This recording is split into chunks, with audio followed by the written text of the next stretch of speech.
और एक लड़की। दोनों की नई नई शादी हुई थी। दोनों बहुत ही खुश थे। कुछ दिन समय बहुत अच्छे तरीके से कटी। किसी चीज का पता ही नहीं चलता था। दोनों एक दूसरे में खोए रहते थे। लड़का लड़की से बहुत ही प्यार करता था। लड़की भी लड़का से बहुत ही प्यार करती थी। लड़का लड़की की बहुत परवाह भी करता था। उसे किसी चीज की दिक्कत नहीं होने देता था। पर लड़का को एक बहुत ही भयानक बीमारी थी, जिस बीमारी का इलाज होना बहुत ही मुश्किल था। एक बार यह बीमारी किसी को पकड़ ले तो उसकी जिंदगी को बर्बाद ही कर देती है। और वह बीमारी थी शक की बीमारी। लड़का हमेशा अपनी बीवी पर शक किया करता था।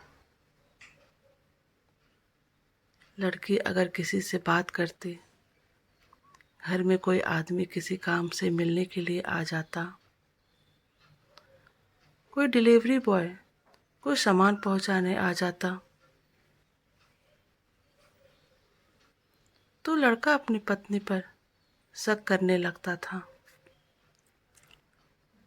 अगर लड़की किसी से हंस हंस कर बातें कर लेती तो उसे लगता है कि वह उसे धोखा दे रही है और वह उसे बहुत ही बुरी तरह से मारता पीटता।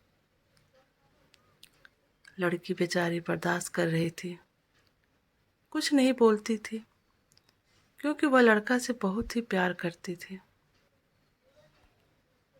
वह सोचती थी कि एक न एक दिन अपने प्यार से मैं इनकी शक की बीमारी को ठीक कर दूंगी। समय यूं ही कटते जा रहा था। एक दिन पति और पत्नी दोनों पार्क घूमने के लिए जाते हैं। उस पार्क में लड़की को उसके कॉलेज टाइम का एक पुराना दोस्त मिल जाता है। लड़की उससे हाथ मिलाती है और हंस हंस कर बातें करने लगती है। यह बात उसके पति को बिल्कुल ही बर्दाश्त नहीं होती और वह उससे बोलता है कि चलो घर चलते हैं। घर आने के बाद पति बोलता भी कुछ नहीं है और चुपचाप पलंग पर लेट जाता है। पत्नी भी कुछ नहीं बोलती है। वह घर के कामों में लग जाती है। सारे काम करने के बाद वह आकर कपड़ा प्रेस करने लगती है।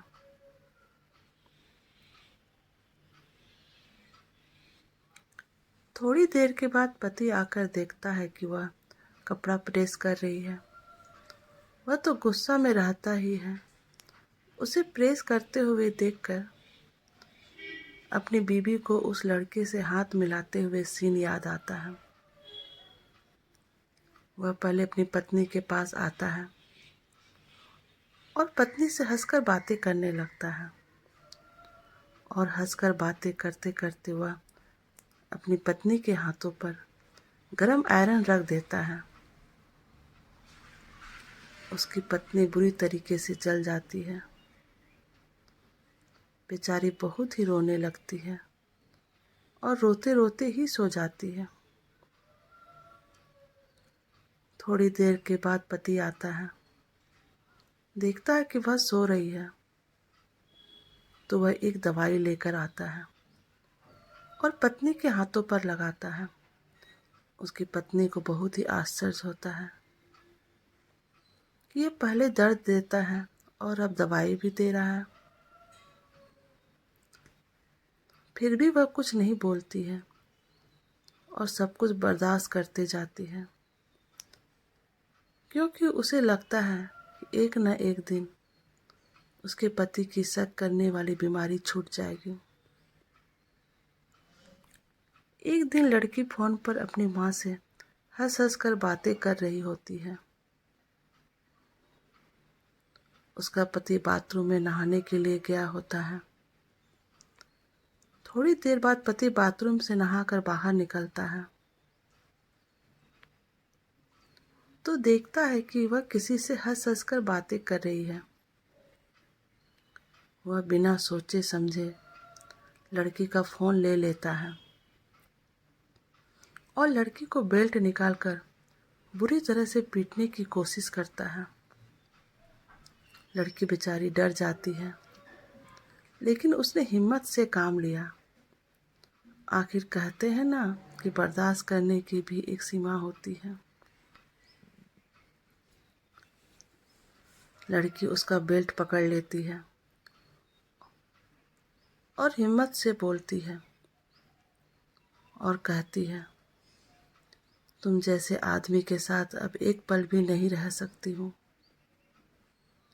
मैं तुम्हें छोड़कर जाना तो नहीं चाहती हूँ, पर तुमने मुझे मजबूर कर दिया जाने के लिए।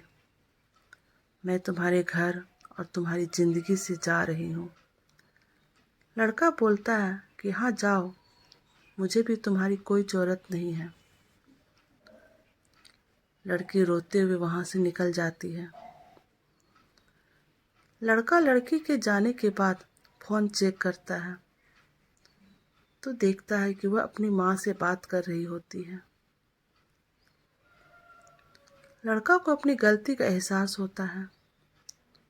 वह दौड़कर लड़की के पीछे जाता है और कहता है कि मुझे माफ़ कर दो। मैं अब दोबारा ऐसा कभी नहीं करूँगा। लड़की कहती है कि मैं तुम जैसे आदमी के साथ अब नहीं रह सकती हूँ, क्योंकि किसी भी बीमारी का इलाज है, पर शक की बीमारी का कोई भी इलाज नहीं है। यह ऐसा नासुर है जिसका कि कुछ भी इलाज नहीं है, और लड़की उसे छोड़कर चली जाती है। तो फ्रेंड्स, यह एक ऐसी बीमारी है जिसका सच में कोई इलाज नहीं है। हम बड़े से बड़े बीमारी का इलाज करवा सकते हैं, लेकिन शक अगर किसी के मन में किसी के प्रति आ गया तो उसके सारे रिश्ते को खा जाता है, चाहे वह रिश्ता कितना ही मजबूत क्यों ना हो। फ्रेंड्स, अगर हमारी स्टोरी पसंद आए प्लीज़ चैनल को लाइक और सब्सक्राइब कर दीजिएगा और बेल आइकन को भी दबा दीजिएगा। Thank you.